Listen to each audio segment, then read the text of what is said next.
Hello, everyone. Welcome to Laser Focus. This is the deep dive pop culture podcast from Nerdist. My name's Kyle Anderson. Thank you for listening. Folks, this week, I'm joined by somebody who knows a lot about this thing that we're going to talk about this week, which is generally pretty good for the show. This anyone who's listened to the show or just kind of followed me on social media knows that in 2020, I think coinciding almost exactly with the beginning of lockdown, I got hard into tokusatsu, which if those of you don't know is live. Well, there's a lot of different things, but most people refer to it as live action kind of Japanese special effects heavy kind of shows, and by that generally people mean like Ultraman or Super Sentai, aka Power Rangers, but Japanese, and then and the other big one being Kamen Rider. And we've done episodes about Power Rangers in Space and Ultraman recently, but I really wanted to talk to somebody about Kamen Rider. And who better than somebody who has spent hundreds of hours talking about and making videos about and just kind of generally expressing opinions on Kamen Rider. So I figured, hey, come on this show and do the exact same thing you do forever. Please welcome to the show. He's a YouTuber, content creator, and just all around tokusatsu aficionado. Please welcome Marcosatsu. Hey man, how are you? Hey, good to be here. As you said, I talk about tokusatsu, but mainly my focus is Kamen Rider. I like to think of myself as the Kamen Rider guy. I've seen every Heisei, Reiwa so far, Kamen Rider, a lot of Showa era, and so I like to think I know a little bit about Kamen Rider. Yeah. I've made hour-long videos about every single Heisei, Heisei Kamen Rider, and talked about it to death, hours and hours and hours of content. So I think I know a little bit about Kamen Rider. I would say so. Well, and like I said, I'm a relatively new convert to tokusatsu. But it's actually, because I'm a big Doctor Who fan too, and that took a little bit longer to catch up. But there's so much more, like Ultraman, for example, and Kamen Rider than there is Doctor Who, just because there's 50 some episodes of Kamen Rider, or 40 some anyway, per season. But it actually doesn't take that long if you're like into it. They're really quick. I always tell people, like, don't let the amount of episodes kind of overwhelm you, because if you just pick a season and go, and then from there you can figure it out. But like, and I'm an obsessive person, but I feel like it's not as hard as people think. Do you kind of find that the same way? Yeah, it's pretty easy to hyper focus on one thing you like, and Kamen Rider especially. It seems like it's super overwhelming because not only is there like 50 plus episodes for a season, but there's also the crossover specials, the movies, the Yeah. HBVs, the pretty much so much content just for a single season. But you can get through it in like a weekend, or a few days. I went through everything like pretty fast too, and there's like over like 50 years worth of it. But even Yeah. still, it's still a good time just to pick a season and watch it and enjoy it like in your own time, even if you wanted to. Yeah, and it's sort of with all of these seasons, it's sort of and at all of the shows really, it kind of is contingent on, like, do you vibe with the characters? Do you vibe with and Kamen Rider, I think, varies the most season to season, certainly more than Ultraman, and arguably more than Sentai as well. Um so it's, there's been a few seasons that it's taken me a really long time to get through, or I haven't gotten through, like, for example, one of the readily available ones, because not all, and we'll get into this too, but not all of them are available, quote unquote, legally in the United States. But Ryuki, I keep hitting a wall with, and I don't know why. Like, I think, they're just something about, like, the vibe or the tone, or maybe even the characters. I haven't really put my finger on it, but where I just kind of like bounce off of those is that, obviously you've watched all of that stuff, but is that a common occurrence for people talking to you about either Kamen Rider or just Toko in general? It can be. I think for me personally, like you said, it's pretty much spot on. It really depends on the vibe or the mood, because with Kamen Rider, with so much, there's always like the goofy seasons or the super serious seasons or the Mm, ones that are in between or the ones that change up the formula so drastically. It barely has a Kamen Rider essence to it. But there's others that are just like season to season to season that is pretty similar. But with something like Ryuki, the tone can be a big difference because a lot of the shows that came out during Ryuki pretty much had similar tones and vibes. They were a little more serious, they were a little more dramatic, and not Mhm. everybody's into that. I know me personally, I'm not super into that, but it really depends on how far you want to push through, because for some shows like Ryuki, I think the ending more than makes up for it. It is such a Okay. beautiful ending. It is more than worth it, but it does have those obstacles that I understand completely. Ryuki isn't one of my favorites whatsoever, Okay. and I understand why people love it, but for me, I kind of have to force myself to push through. But I think it is worth it. No matter what the season, even if the season's considered quote unquote bad by like the fandom, watching through it is an experience all on its own, and I think the endings more than make up for what someone would consider low points for the franchise. And I think one of the, the hallmarks, especially of the Heisei and the Reiwa eras, is that because they're longer story arcs, and overall season arcs are so part and parcel to, the series. Uh, I always feel like the best seasons figure out a way to make it not feel like, oh gosh, you are treading some water, like, because the amount of episodes and movies and content doesn't really vary all that much from year to year. So Mhm. it's like, going into a season, the writers kind of have to go, okay, we got to figure out, there's a lull here, we got to figure out something to do. And those seasons that I've connected to the most are the ones that have the most kind of smaller arcs, or Mhm. you know I don't want to give away my favorite one yet, although I suspect you and I are fairly similar on this one, having seen your video. But Oh yeah. um so anyway, how did you get into, tokusatsu? How did you find it? And then why, what drew you more to Kamen Rider, than some of the other ones? My story is pretty similar to a lot of others, where I grew up with Power Rangers and my parents watched like that Godzilla thing on TV a few times, and I was into it as a kid. I really liked Power Rangers, but then growing up I dropped out of it, as like any other kid or teenager would. But then like during the end of my high school years, I just Googled Power Rangers just because I was bored one day, and then from there I saw like Power Rangers videos, and I thought, wow, this is pretty cool. I don't remember it looking like this fun as a kid, but now as an adult or with a better lens, you just start to gravitate towards something like this even more. And so I watched lots and lots of videos. I came across other content creators working on Power Rangers videos as well, and that's when I just uh, fell into the rabbit hole of like you see a Power Rangers video, and then on YouTube you see a suggested video that says like Japanese Power Rangers Super Sentai or something like that. And then I saw this the Go Kaiger ending song that had like all the Super Sentai roll call on it, and I thought that was really cool. I did not know there was more of these quote unquote Japanese Power Rangers that came out long before the 90s, and that it's actually been going on for much much longer in Japan. So from there, I started watching Super Sentai.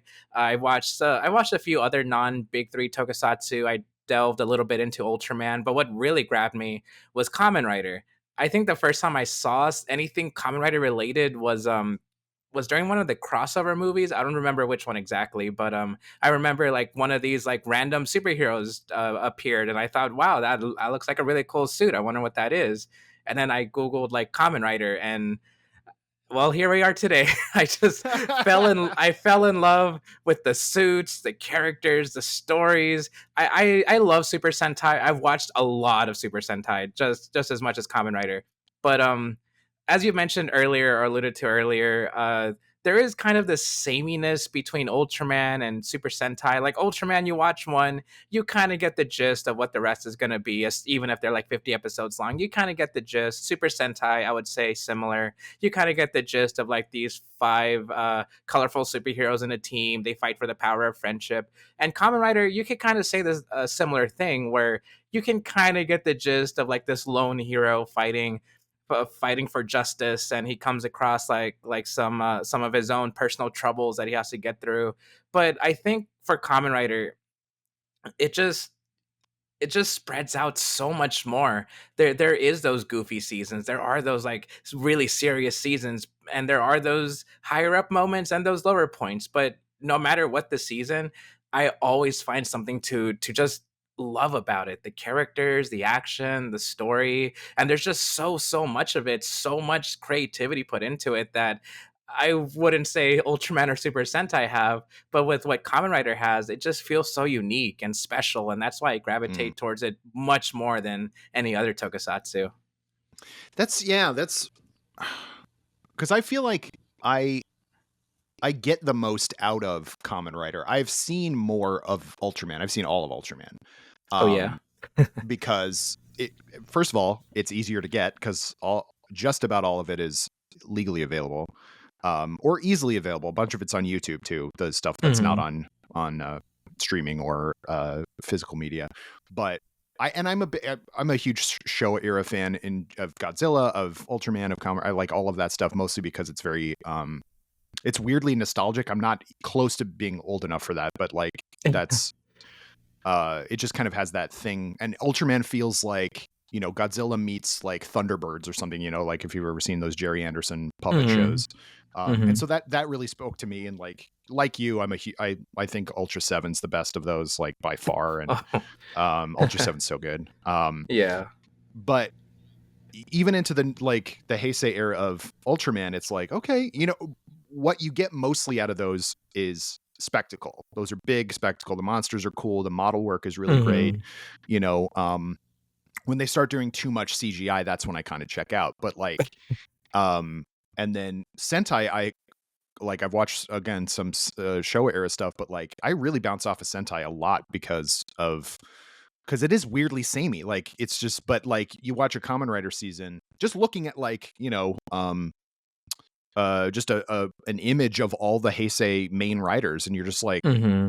this is the same show. Like you wouldn't even realize it. It's so different. And like I remember seeing X-Aid for the first time and being like, this is still Kamen Rider. Like what? This doesn't look like it. Like it looks like it could be a completely different show. Hibiki's the same way. Like this is Kamen Rider. Like um and I feel like so much fits into it. That's the weirdest part about it. Like it has the hallmarks of the, most of the time, the bug looking main character. Hmm. You have kind of like the overall shape of what the seasons are, the lone hero, but not even that anymore. Like there's so many multiple good and evil writers now that they do almost feel like team shows for the most part. But um like a season like Forze coming, right before a season like Wizard is just like this, like they're just so out there, and I find that so fun. Yeah, that's what I love about it too. Like even though the suits are so different, so are the shows, and they still have that like you said, hallmark to it. And I think the core essence of Kamen Rider itself. You could say the same thing about the others, like Super Sentai, Ultraman, Godzilla. Oh, Godzilla's different, but even still, with Kamen Rider, I love the the comparison between X8 and like literally any other Kamen Rider, like even like Ichigo, the very first Kamen Rider, comparing that to X8, it is such a mind blow seeing like the pupils in the goggles for X8, and then the bug motif for every other Kamen Rider out there. It just I love the drasticness to it, and that's not even comparing to like the more adult shows, the more adult Kamen Riders like Black Sun and Amazons Mm. that are also in their own completely different ballpark. It is so different, and yet they're still Kamen Rider. Like the people that work behind these shows, that's another reason why I love the show so much, because the production history that goes behind it, the troubles that they have to go through, or pretty much every little aspect, every little thing, even down to the toys they make. There's just so much to it that making this one show, or yeah, even a single tokusatsu, there's just so much interesting to it that I just have to gravitate towards Kamen Rider for it, because there's so much of it. Yeah, and yeah, it's absolutely like I have a bunch of I'm an action figure guy. I have a ton of action figures from all of these, and like the Kamen Rider ones are the ones I like the most because they look the best. Like I love Ultraman, but like they all kind of look the same, and that's part of the joy, I guess, of Ultraman is that is that they've kept it really consistent. But the joy of Kamen Rider is the other way. It's like let's Hmm. see how out there, Gaim is a great example where it's like, okay, you can kind of see where the bug initial theme with the eyes and everything and the armor and that's kind of where it stops, but for those of you who haven't watched Gaim yet, and it is one of the ones that is not easily accessed if you aren't prone to those things. But it's a samurai, but a fruit-themed samurai. I tried to explain that. Bandai makes like model kits. That's how I got most of those. Mhm. You can put together model kits of the characters, and trying to explain to my wife that was still Kamen Rider she was just like, what does that have to do with an insect? I'm like, nothing, but it's fine.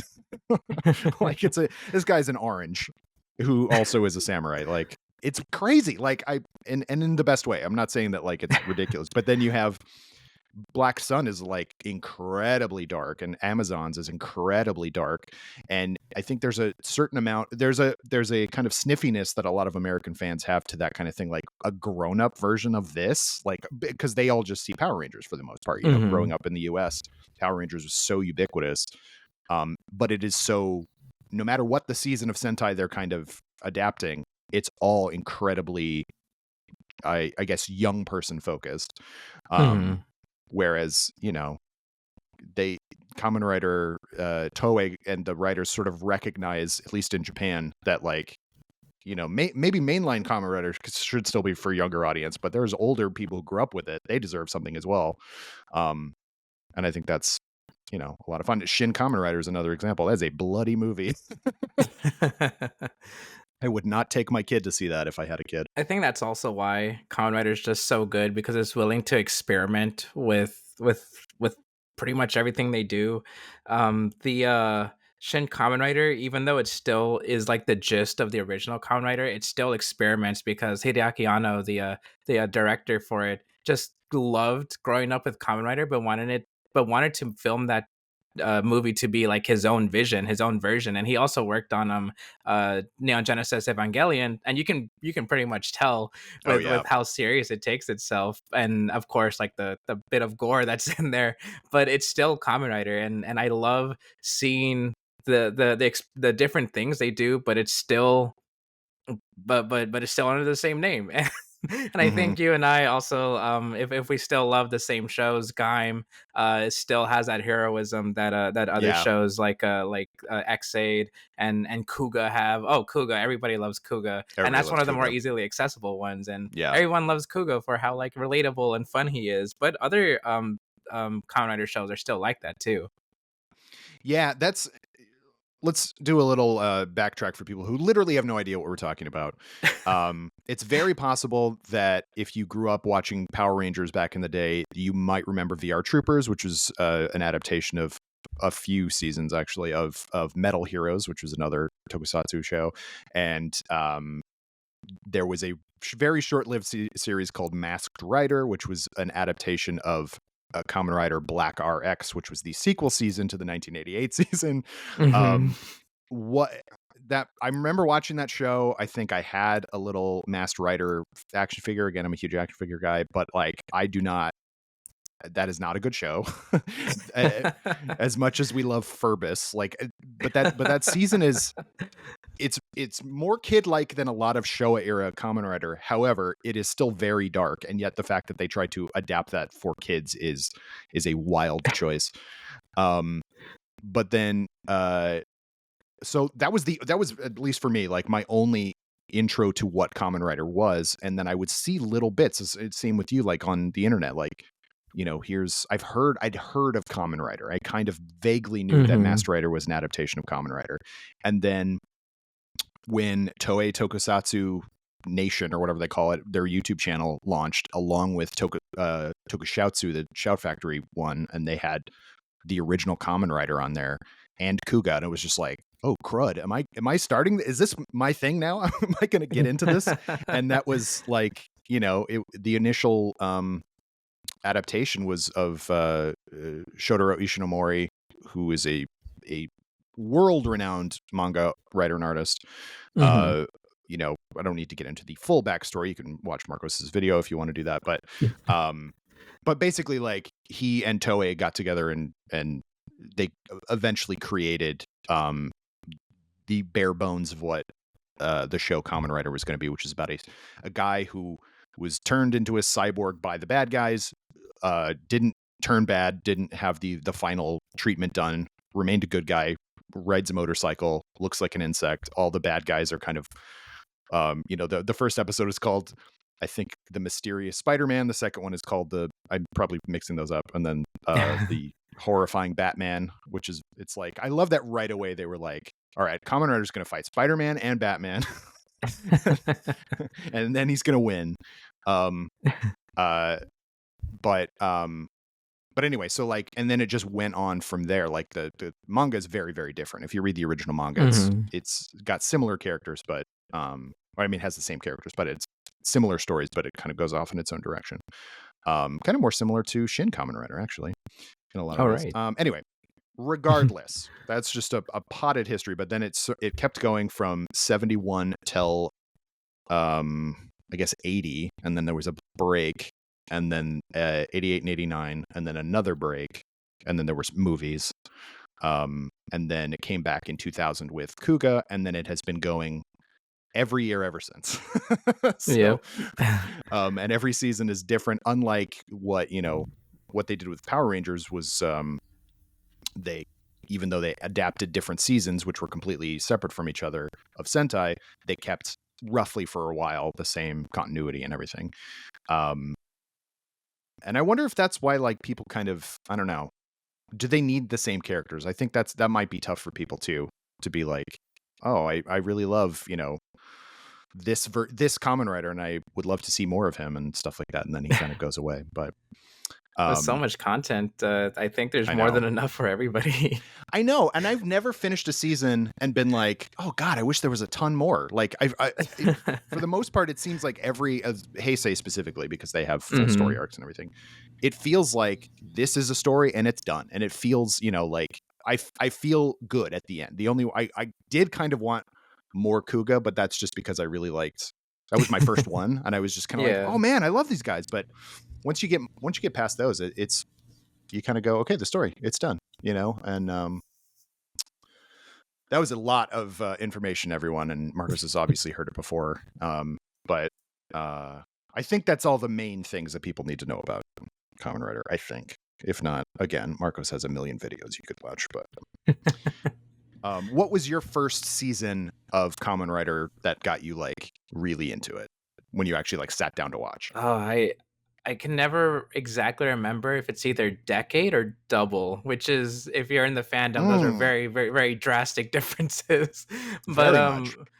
but despite that, I still really liked either of them. I think the first one I finished fully was Decade, but I did watch a lot of Double first, and Double is the start of what people call Heisei Phase 2, where it changes quite a bit in itself, which is why it's Phase 2, separate from the first era. But Decade, I think, was also a really good introduction to me, because it's an anniversary show, so it goes back and introduces or reintroduces like these alternate worlds of past Kamen Riders, where they're not the same characters whatsoever, which is what I like, because I like seeing the cool suits and the cool little like mini stories they had with them. But Double as itself, as an actual like Kamen Rider season that isn't an anniversary, it also had like these really, really fun episodes and fun characters, and then it took itself in a really dramatic tone with a certain arc like later down the line, and I thought, wow, I can't believe Kamen Rider like actually does this, and that's just like a regular thing for them. So I think Decade and Double have like this special place in my heart, that they introduced me to the whole world of Kamen Rider, but also kept me in it. Yeah, that's a really interesting one, because when I was starting to get into it, Nerdist got a chance to host the live stream, and then also the premiere of or the US premiere of Heisei Generations Forever, that another anniversary movie. And so I watched that a few times in the lead up to that. And I like, again, I'm a Doctor Who guy, and there's the anniversary that every 10 years they do an anniversary special of Doctor Who, where a bunch of them come back and everything like that. And I was like, oh, this scratches that itch. Like, even though I don't know any of these characters for the most part, I didn't know Build. I hadn't watched any Geo yet, and like, but I had watched Kuga, and Kuga has like a fun little moment at the end when like the adult guy goes, "When I think of Heisei Riders, I think of Kuga," and then like he turns into a little kid. Yeah. And it's like, there is something so like wholesome about that kind of thing, where like kids love this stuff, and Ultraman does that too. There's quite a few anniversary movies where there's team ups and like it's and about the fact that kids grew up watching these things, and I feel like not enough media in the U.S. like acknowledges that children grew up watching this stuff, and like Mhm. and now new kids are watching, and like I so much about, like, not to open this can of worms, but Star Wars, it's at a constant battle between old fans and new fans, and I feel like Kamen Rider, I guess Toku in general, just sort of embraces everybody. Like, hey, you watched this when you were a kid, and why don't you have your kids watch this? And even though like the tone might not be the thing, like you still recognize that it's Kamen Rider or whatever. So I don't know. There's something just so wholesome about Toku too that I find, like, even the sillier seasons, I'm like, I still love this. This is fun. Oh yeah, definitely. They all have their own charms to them. And if you know like production history too, a lot of this stuff is like I want to say Dawn Brothers, for example. It's a Super Sentai show where they had like two CGI Rangers and it looked terrible. A lot of people can agree those CGI Rangers Yeah. looked horrendous. But I can't help but to love stuff like that because people put their hard work into it. Yeah, sure, it doesn't look good, but it's still crazy they did it in the first place. Or the season after that, King Oger, where like 90% of the show was on a green screen. And yeah, it Mm. looked janky too, but man, like the imagination of all that, it looked uh yeah, it looked weird, but it was still cool to like experience all that too. And with like brand new technology that they're working on every other year, and all these shows and Kamen Rider still going on for so long, and still doesn't seem like they're running out of ideas. Like the latest Kamen Rider Gav is based on Candy, and I'm surprised they haven't done Candy yet. but Yeah, but they're I was doing like, it. surely they've done candy before, but no, they haven't. They've done fruit first, but Right. not candy. um, but that's the other fun thing is, like, every, however many months before the end of one season, you get to see like the first images of the next season's writer and everything like Mhm. that. And that is always so exciting. Like, figuring it, like I remember the first images of Geats that came out, and it was just like, and maybe even the concept that it was going to be kind of Squid Game based, and it was just like, Mhm. this looks so rad. Like, um uh there were bits of Geats that I, I had to pause and come back to later, Understandable. uh but I still really like that season. I still count it as one of my faves just because it had a really good ending. But again, it's sort of just like you don't know what the season's gonna be. Like, Revice is another fairly recent one, and it's like, Mhm. wait, are there two writers and they merge together, and then like you find out one is actually kind of a ghost or something like that? I don't even know. I didn't Mhm. A finish that one. demon. A demon. Um, but that harkens back to Deno, sort of, which is like there were, different. There's a kind of prime Kamen Rider in that season, and then he gets like magic uh beings kind of imposed on him, and then he becomes other different forms and stuff like that. It's so fun. It's so like unique in a lot of ways. I feel like of all the big three, um, Kamen Rider, and maybe this is just as a function of the people who were in charge of it and have been in charge of it, but like refuse to be hemmed down by what seems like it could be a pretty boring concept after a while of just a Mhm. guy gets turned into a thing and then has to fight evil. Like, because even Sentai, it's like we got to have at least three, possibly as many as six writers. So there's always that kind of like, or writers, rangers.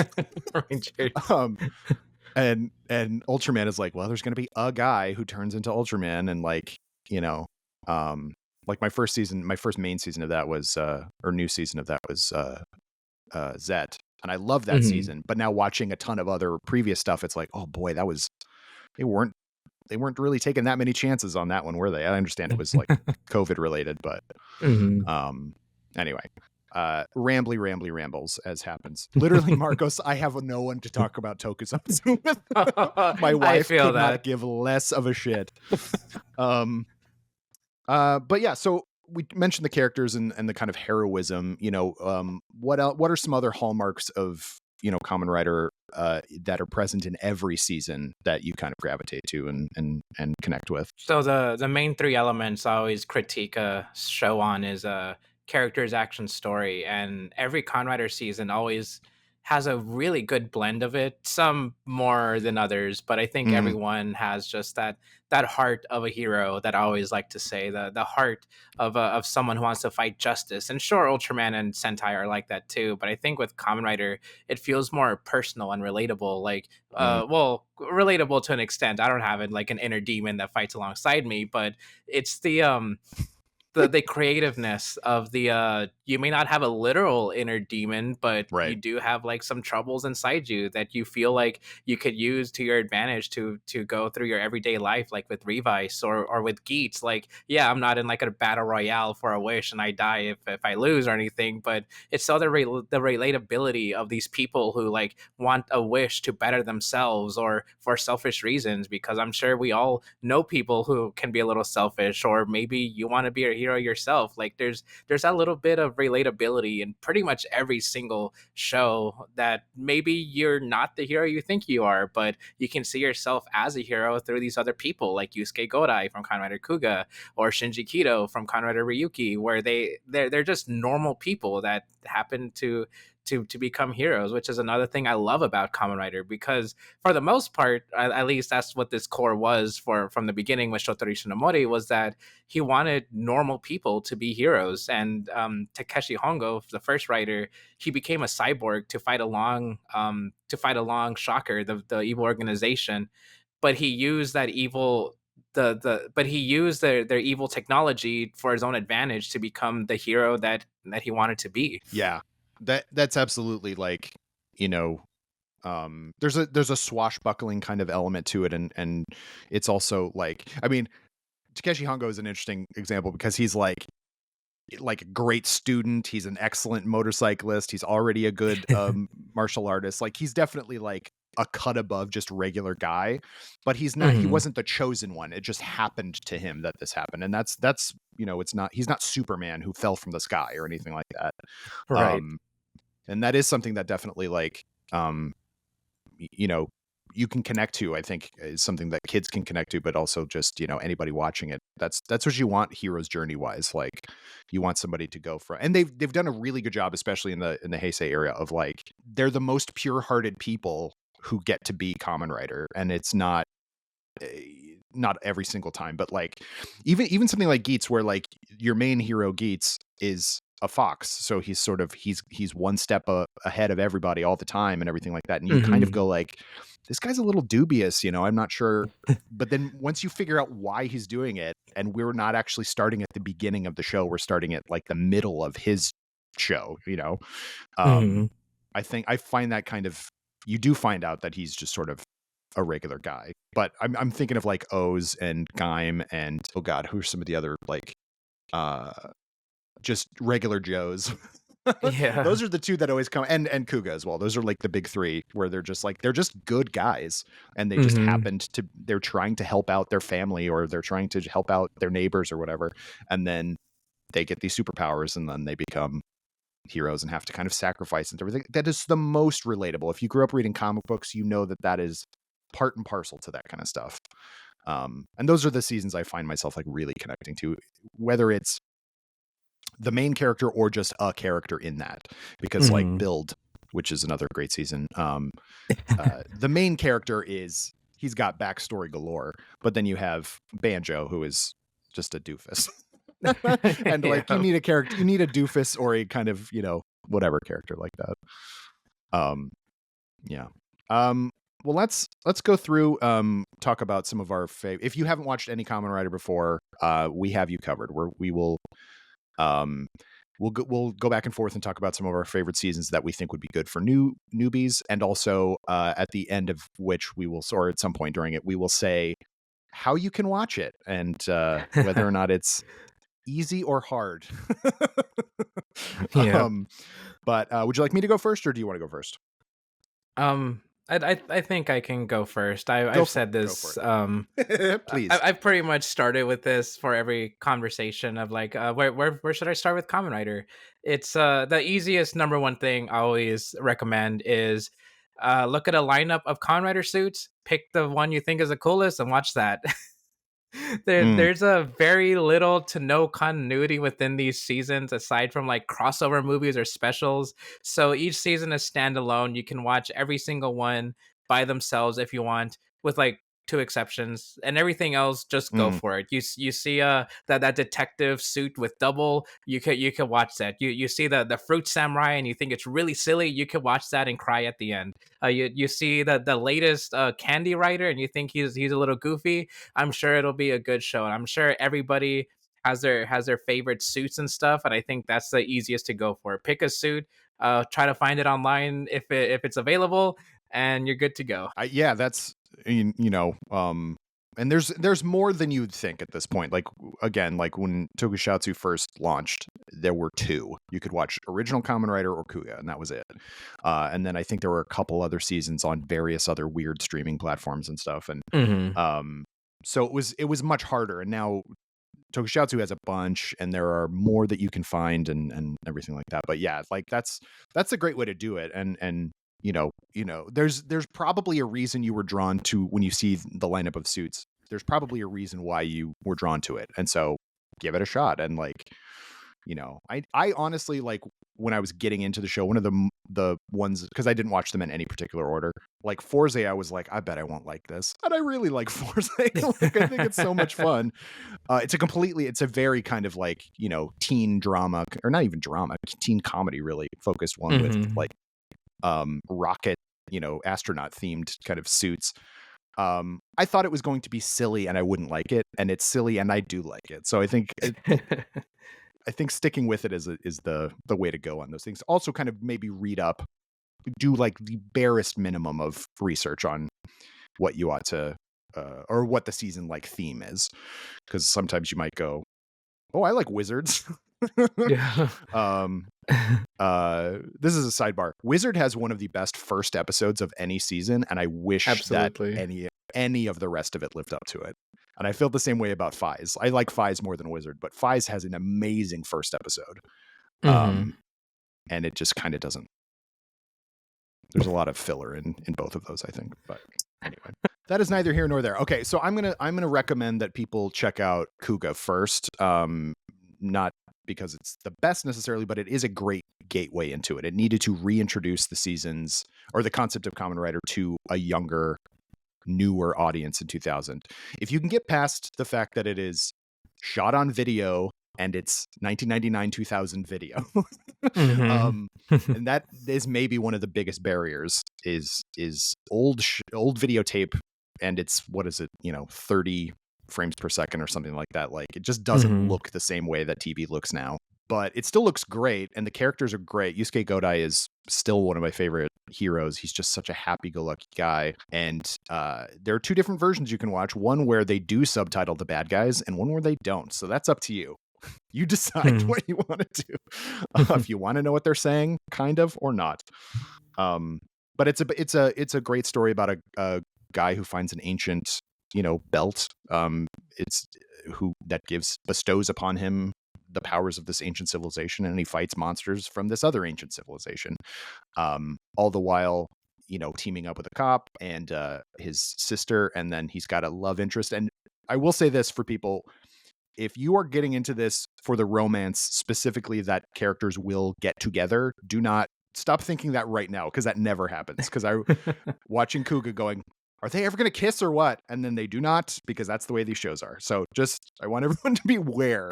They're very romantic shows that do not, they're incredibly chaste. It's all just glances. They don't even like hold each other's hands and stuff in these shows. Anyway, but you like Kuga, right? You already said. Yeah, I like it enough. Okay. uh, I'm I I'm mean, I I'm know there known are to. better seasons. Are you just not?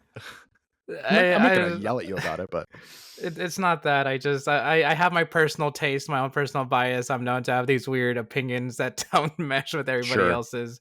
And I think it's good. Kuga, I think it's actually a really good show. It's a good recommendation. It's easy to get into. But Hmm. but like you said, the TV thing is a little strange. It is a little dated. The Yeah, CGI especially is just absolutely. that's Yeah. terrible. But yeah, it's really good to watch. The characters absolutely are worth it. There's not like really a ginormous overarching story. It's more of a No, day it's to very day episodic. with those Yeah. characters, but yeah, it is, those characters are that good. There's worth watching. And has a great theme song. That's the other thing.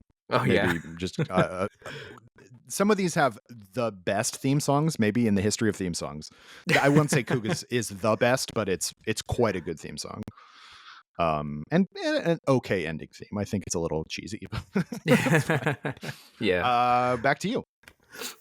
Uh, this one isn't super easily accessible, but I will recommend it anyway because it is that easy. Kamen Rider Double is a pretty easy Yeah. one. I did mention it before. It is the start of Heisei Phase 2. It is where there are more toy focused stuff. You get these little Gaia memories, USB sticks that these two detectives are trying to figure out, like who's giving them who's spreading these throughout the city, and they just go through these adventures figuring out mysteries and helping people along the way while also figuring out their own pasts, which is a really neat addition to their stories.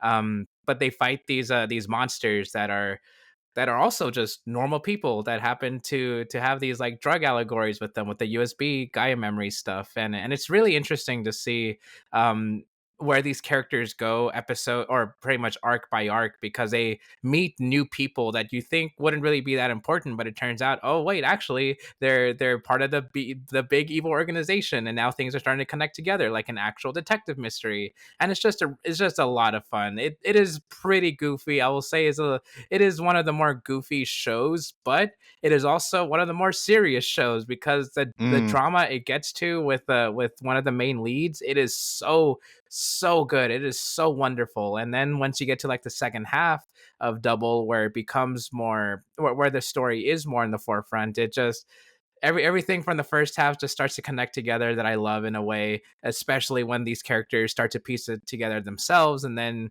you see where that takes them, and then a new like organization comes in to like fight with them, and it's just so cool. There's only like two Kamen Riders in the show, in the main series at least, but they work mm. together so well. And then once the second Kamen Rider comes in and his story is introduced, oh my gosh, I could just talk about Double forever, which I did in my video for like an hour straight.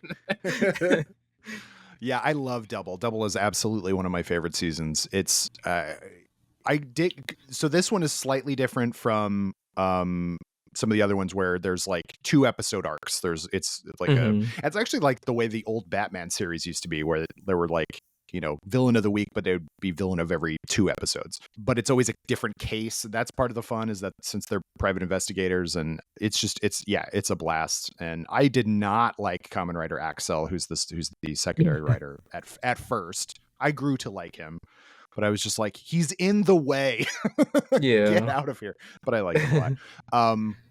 This One of my other favorite things about Kamen Rider is that when you get a season where when they henshin, which is means transform in Japanese, there's a voice of the device that shouts stuff. I find that so awesome for some reason, depending on what they say and what the voice is, and the fact that Double, they have two different Gaia memories that merge together. If you've seen, they have one side is one color and one side's another color, and that is Mhm. each of their personalities. But I love the guy, the voice of the belt, like Cyclone Joker. It's the best. And this is one of the rare seasons that does have a continuation. It was in manga first, but then they did make an anime called Fudo PI, which you can watch on Crunchyroll, which is a follow-up. And it's the same voice. I was really hoping they would do it, and it is like that they wouldn't. I mean, not the character voices, but the belt voice. I Mhm. mean, honestly, they could just reuse. They literally did just reuse it. But I think that's part and parcel to my liking of that season, is how cool it is every time they do a different form and shouting things out. And then once you get the And that's toy, yeah. you'll just keep playing with it. Honestly, that's kind of why I don't get the belts, is because like I just would sit there and wear them out and probably annoy my wife and cats. Um, on a similar token, another one I mentioned that I did not think I would enjoy as much, especially after watching Double, but its direct follow up is O's, which is three O's. But that's another one that has, and the legendary Akira Kushida is the voice of the coins or the belt or whatever, and he says He's got little jingles. I won't try to do it because I can't really do justice. But if you watch a lot of old Kamen Rider and especially Metal Heroes, he sings a lot of the opening themes. The Space Sheriff Gavin theme song is an absolute banger. And he sings those, and so it was awesome that they got. And he still goes to conventions and just sings all the theme songs. He's a legend from just singing theme songs. I think that's a truly amazing feat. But he's the voice of the belt, and that one's a lot of fun. And the theme song of that one is ska punk. So if you're into that, and I am still somehow. But that one, it's hard to kind of describe they're all sort of Amazonian in nature, like the different or maybe like Aztec. It's hard to pinpoint exactly like what the visual style of all the different animals that kind of get melded together is, but I like that one. I think it's fun. It's a very light season, and it's another very silly main character. Yeah, it is a bit silly, and then the characters really tug at your heartstrings towards the end. That ending, especially. Totally. Yeah. It's like I always get so annoyed. Like, dang it, Kamen Rider, why would you do this to me? Like, I'm just watching this for silly funs, and then all of a sudden I get like, oh no. Yeah, another one for you. So since we talked about double and O's, the clear next one would be Forze. These three are the main ones I also talk about. If you don't choose or if you don't want to choose like your favorite suit, the next three I say are double O's and Forze, which are back to back.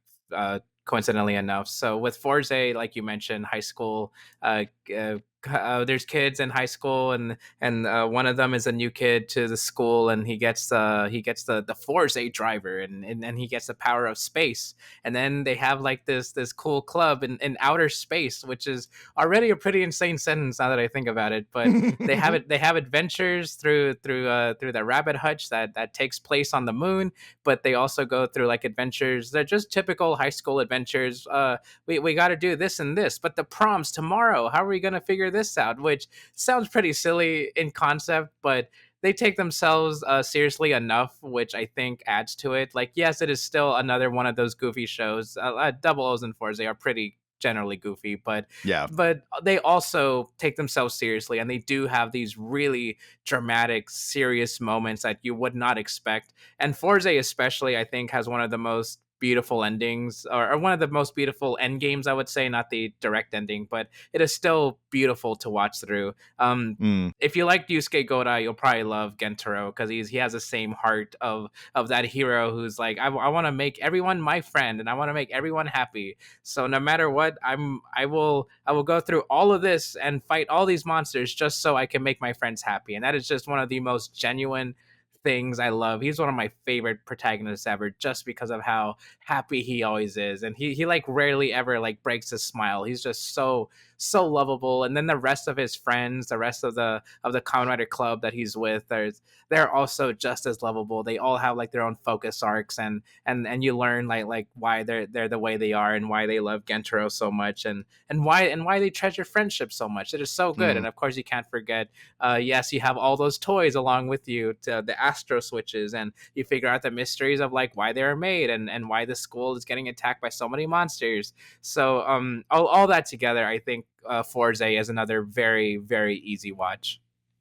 Yeah, it's super fun, and I like the fact that like there's at the beginning of the season, like he's a new kid, and he announces, I'm going to be everybody's friend, and everybody kind of just like looks at him like, this doofus. And then through sheer force of will and positivity, he makes it happen, even with like the bully jock and like the mean girl and like all the typical high school stereotypes. A bunch of them actually become his friends. If they don't become monsters, they become his friends. And I find that I think, yeah, by the end, there's like this huge group of people who are in the Kamen Rider Club, and it's just delightful. Kamen Rider Meteor, I believe, right, is the secondary writer in that. He's okay. Yes. He's okay. Yeah. Completely forgot about him, actually. Right? It feels to me, the couple times I watched it, that like it's a similar thing with Axel, although I do think Axel works better just because there's so few other characters. But it's like, couldn't we have had one of these other characters become the secondary writer? Did we need a brand new person to be it? That kind of bums me out a little bit, because like you have all these great characters, make one of them a Kamen Rider, which Geets does for the most part. Um, I'm gonna shout out some Showa era things, and now, however, keep in mind these are really long seasons, and they do not, for the most part, have arcs like big season arcs. I do think it is worth watching if you are interested. The original season, it is 98 episodes, so I cannot, in good conscience, tell you to watch all 98 episodes. If you want to watch the first 13, they sort of work in tandem. You can watch episodes like 32 to like 40 something, like that has the second writer. Fun backstory: the actor who played Hongo hurt himself real bad doing a motorcycle stunt, and so they had to replace him for a while. I do love the fact that when his leg was fixed, he came back to the series. They didn't just go, "Hey, everybody loves the new guy, get out of here," but which they could have. I think a lot of other shows would have done that, just been like, "Well, bye, buddy." So there's different. You got Kamen Ichigo, the first one. He goes away, and then you have Nigo for a good long while, and then they switch back. And so you kind of pick your different areas. The last few episodes they have their own kind of style and everything like that. So I would say that. However, if you want a condensed version that has all the best parts of Ichigo without all the filler, I would say V3 is the way to go. I'm a big V3 fan. That's literally the direct follow-up. And also you get a secondary Rider arc toward the end in Rider Man, which is a bad name and actually a bad suit too, but it's an interesting concept. And then also I would recommend Black, which everyone does, but that's maybe the most serious one, at least until more recent years. And Black you can watch via a Blu-ray that came out on Discotek Media and elsewhere, but the Blu-ray is really pretty. It's a really nice looking disc.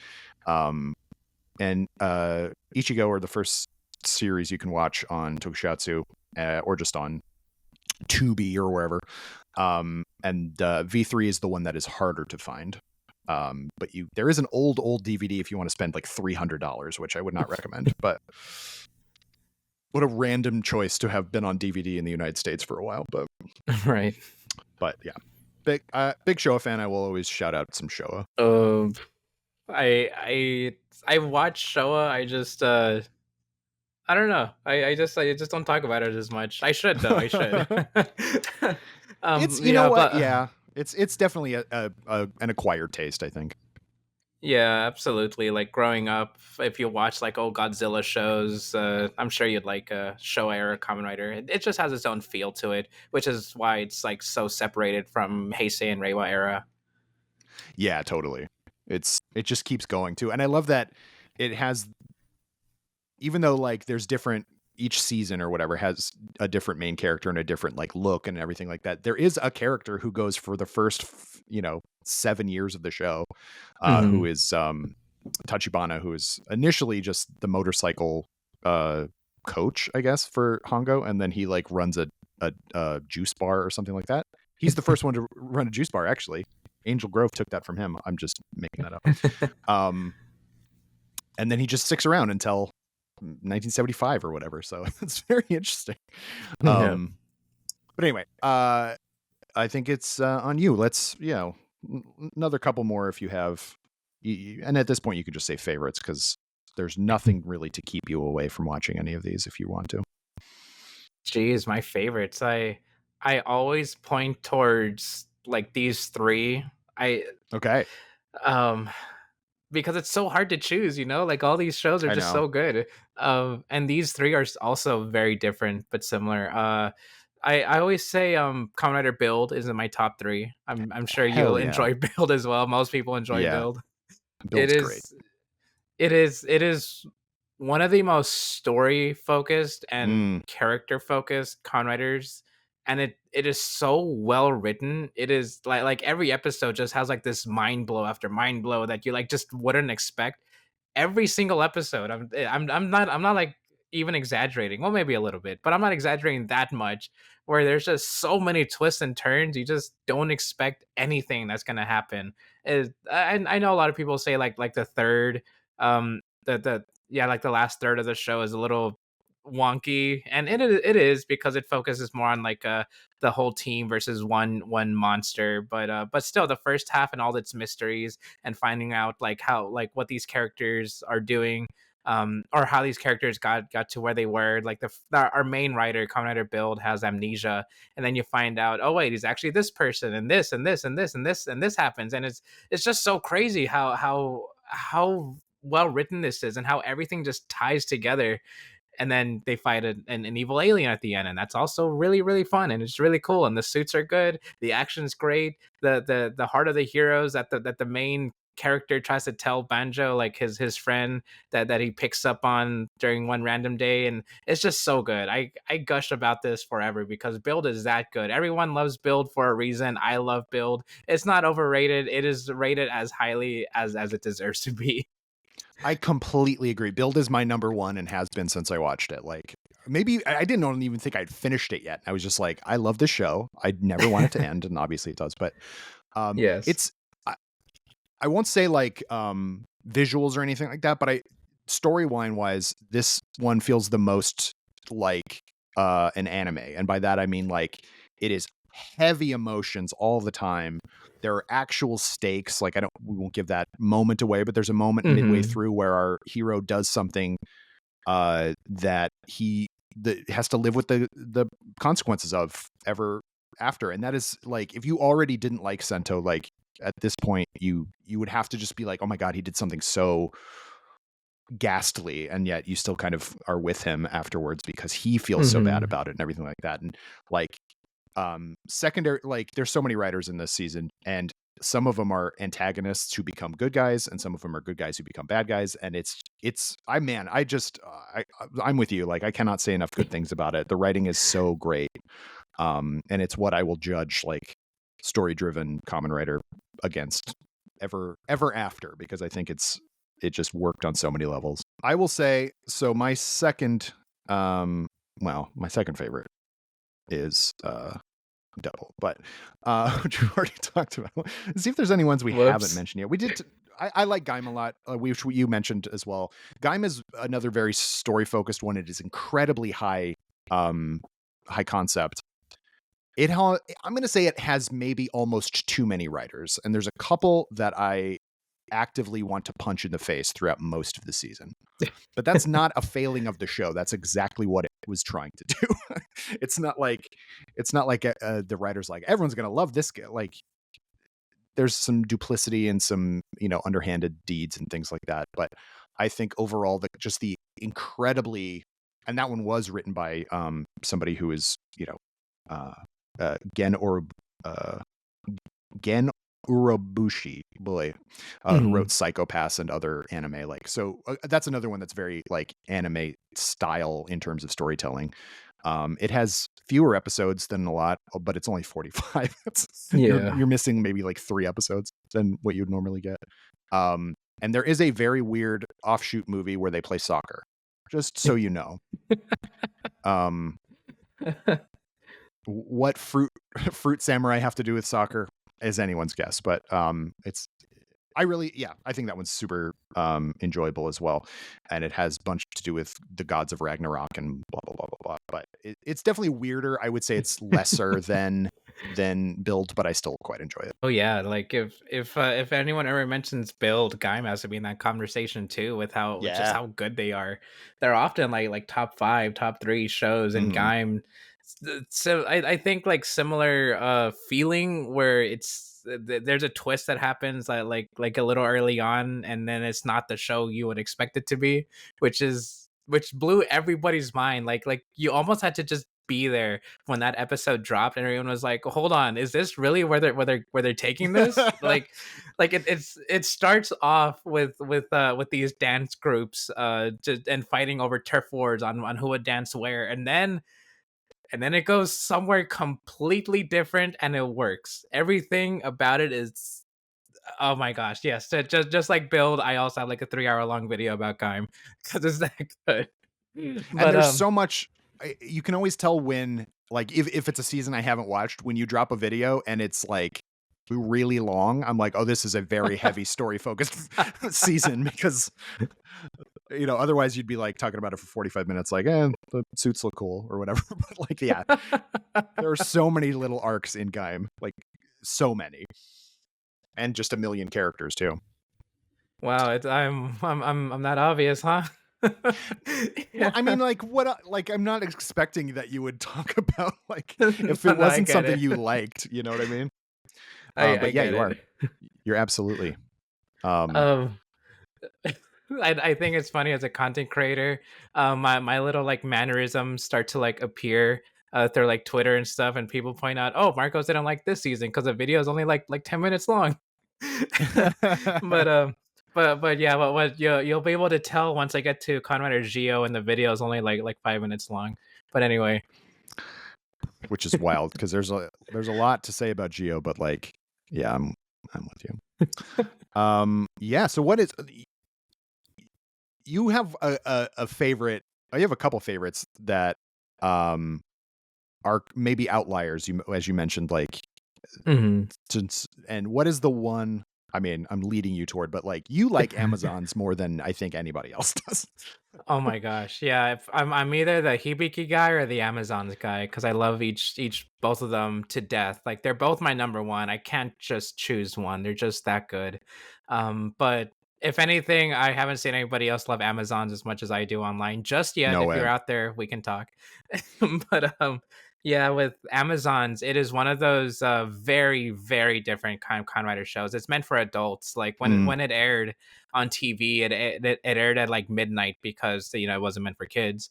But and it was edited down very heavily too because because of how like gory I can get. But even still, I watched Amazon's like 3 times, which I never do for shows, and that's purely because of the characters and the story. The overall story is a little simplistic. It's about these monsters called Amazons that live alongside humans, but once their like a taste for human flesh starts to activate, people have to like hunt them down. But then you get like this conflict of the main character being part Amazon, and you're like, oh, what's this character gonna do? Is he gonna side with the humans? Is he gonna side with the Amazons? Is he gonna try to like kill his own kind? And all these questions just get like deeper and deeper, and it gets so serious. Like you can tell by the gray filter, the blue filter it has all mm. the time. It is a very serious, very depressing kind of show. It is very sad. Like each episode always ends on a very, very sad note, but it still has that core of Kamen Rider. There's still that hope to it. There's still the main character, even though he's pulling at two sides. He still has that heart of wanting to do justice, wanting to do the right thing. It is very hard to do the right thing, but he's still gonna try to do it regardless. Plus, there's all these other characters. There's like 2 other Kamen Riders that appear that also try to conflict with his version of heroism. There's like his human friends that he's known all his life, even though he's been like in a prison of his own home like all his life. He still has like these friends that try to help him and say, hey, humanity isn't that bad, or hey, Amazons it's not a bad thing to be. And that's just season 1. Season 2 goes even deeper with all this stuff with a whole new cast, and it takes place years later, and you're like, what happened to the old cast? Where are all these old characters? And then when they appear, it's like, oh my gosh, of course that makes sense. Of course they would be doing this and this, and then the main character appears from season 1, and he has to fight the main character from season 2, and as you can tell, my passion for this show just yeah, it just goes on. It can go on, and then the movie as a very very good goodbye to everything that happened for like the past 5 years with these characters. It is a very good send off and a very good like way to tie a neat little bow on pretty much every plot thread that was there, and every character gets like their own chance to shine. Every common writer that ever appears is very cool. They are very good characters, and I just love every single thing about Amazons. It is my number one for most days for a reason, and I just love it to death. I will always love Amazons. um, I like it as well. I'm not going to say you are Yeah. wrong. No, but like it is sort of jarring that um if you're not expecting it to go that hard, because it, like, be aware it is for grown-ups. Same with Black Sun, which came out a couple years ago. Like Mhm. for grown-ups for sure. And I think what is it, the second episode, maybe second or third episode, where the hero and the cops, effectively the SWAT team, Mhm. are stuck in that apartment building full of monsters. Oh That yeah. is that is a that's straight up horror. That's a horror movie. Like it's, Mhm. and it's really bloody, and characters you maybe don't even know that well yet will die, or like, and then eventually characters you really like will die. And like, um, yeah, it's not for the faint of heart, but it is a really good, and it's much shorter. It's, what is it? Both seasons together is like 26 episodes or something like that. It's much shorter. Yeah, they go Um, through the alphabet for their titles. that's right. So I would agree. That one used to be really easily available. I don't think it's on Prime anymore, but maybe it is. Mhm. Anyway, you can find it. You know how things work.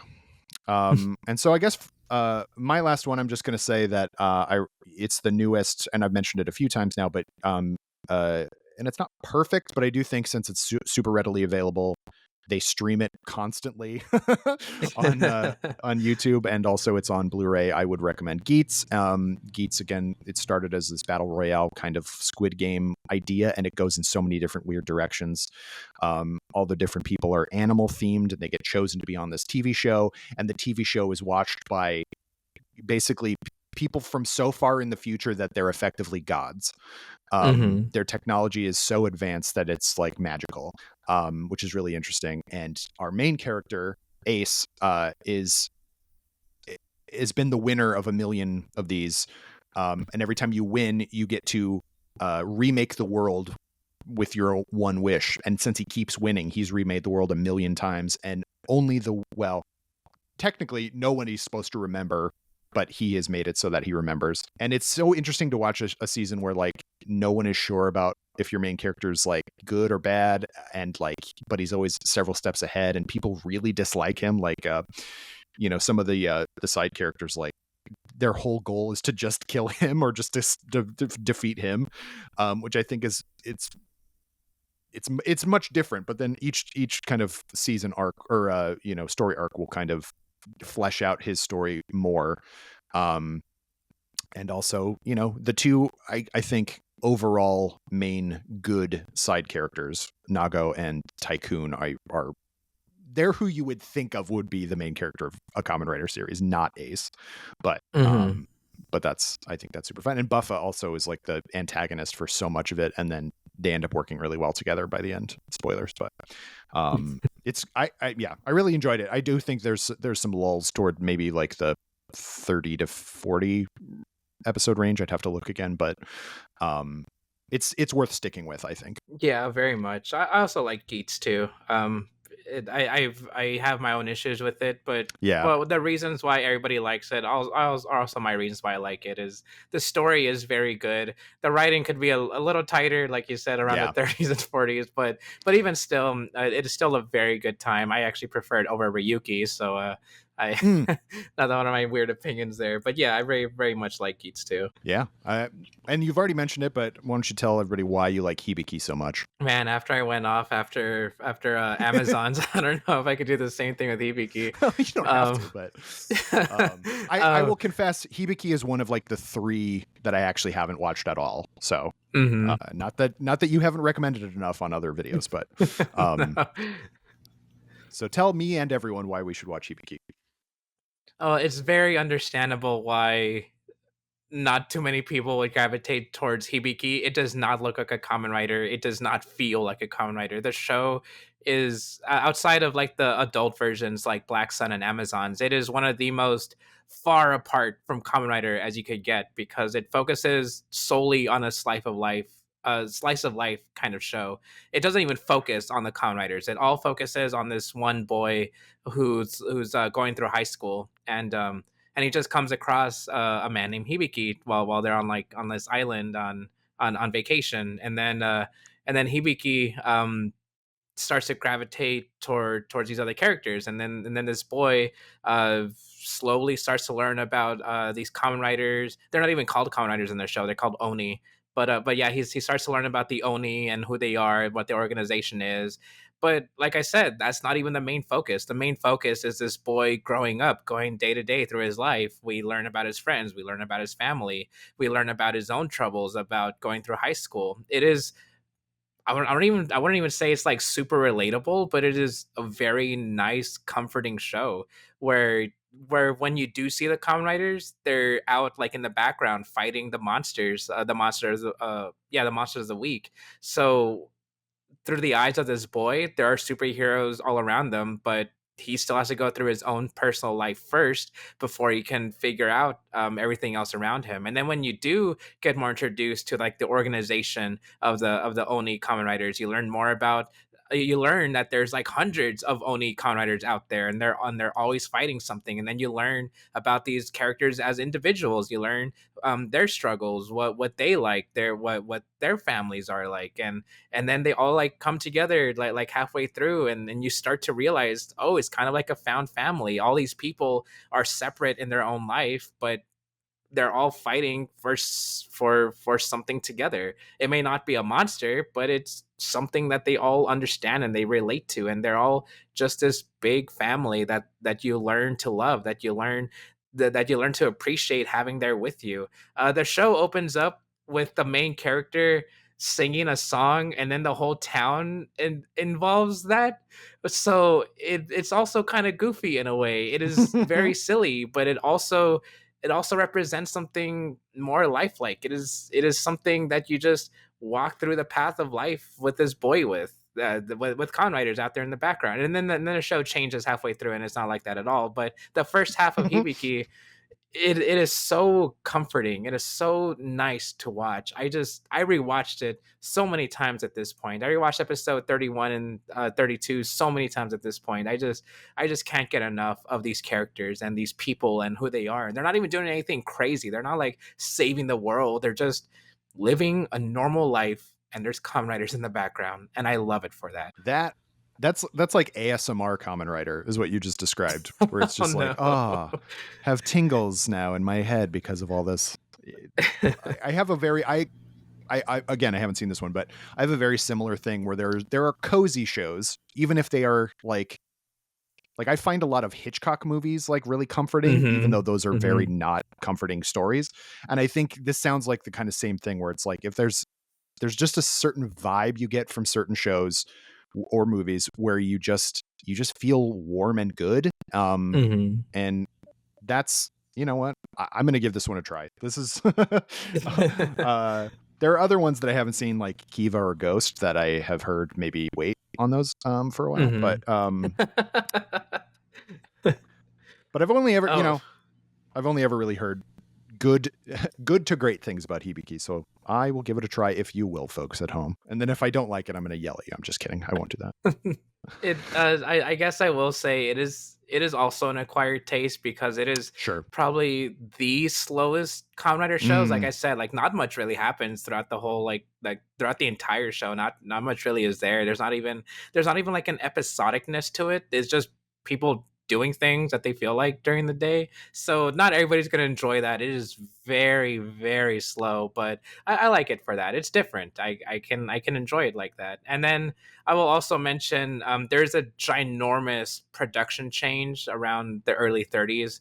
A lot of the directors and writers they left the show after the halfway point, so they got in a mm, brand new staff, a brand new head writer to write for the show. So if you like more traditional Kamen Rider, where it is like where it focuses on the main writers and then they fight the monster of the week, and there's this overall mystery about like a new monster that's gonna destroy the world. The second half is more like that. It is more traditional Kamen Rider, but I love the first half because it is not traditional Kamen Rider. It is mm. the exact opposite of traditional Kamen Rider. So I guess there's two versions of Hibiki you can watch. If you don't like the first half, you might enjoy the second half more just because it is something people are more used to. But I would also say at least give like a couple episodes a shot, see if any of it grabs you. Yeah. So if you like Stardew Valley, then watch Hibiki. That's a good way to put it, actually. Yeah. So basically, what we're saying here, folks, is watch all of Kamen Rider because it's fun and great. Between the two of us, we've recommended basically the whole series. But Sounds like it. yeah. Marcos, thank you so much for joining me to talk about Kamen Rider. Very potted history of Kamen Rider. Of course. Thank you for having me on. Absolutely. How can people find you and your work on the internet should they choose to do so? Anywhere I am, whether it's Twitter, YouTube, Instagram, I am at Marcosatsu. You can tell it's me because I love Kamen Rider and I also like frogs, I guess. Hey, that's great. Yeah, and I do highly recommend everybody check out Marcos's videos. That's, when I was getting into Kamen Rider, it's hard not to find if you're like looking up Kamen Rider stuff on YouTube, it's hard not to find Marcos's videos, but he does a lot more than just Kamen Rider, and it's a lot more than just him as well. You have a whole team of people who make videos and about different things, and your or one of the most recent ones that was up on your channel is about all the different Ultraman costumes that look like Ultraman, and I found that Yep. really interesting as an Ultraman fan. So yeah, all sorts of stuff. If you want to get into Tokusatsu, you want to just kind of know more about it, and also know that I'm sure you've had your fair share of issues with content or copyright strikes. Of course. Yep. I've been taken down twice. Your whole channel has? Yep. And I'm still Oh back. boy. Yeah. See, that alone. Check out Marcosatsu. Folks, thanks for listening. You can follow me on things at Kyle_Anderson, or if you're on Instagram at functional_nerd, because I didn't think anyone would ever want to find me there, but there you have it. Yeah. So thanks again for listening to Laser Focus. Join me again next week when my guest will be a different person. Bye-bye. Laser Focus is a production of Nerdist Industries and Legendary Digital Networks. It was produced, edited, and hosted by me, Kyle Anderson. For more, visit nerdist.com.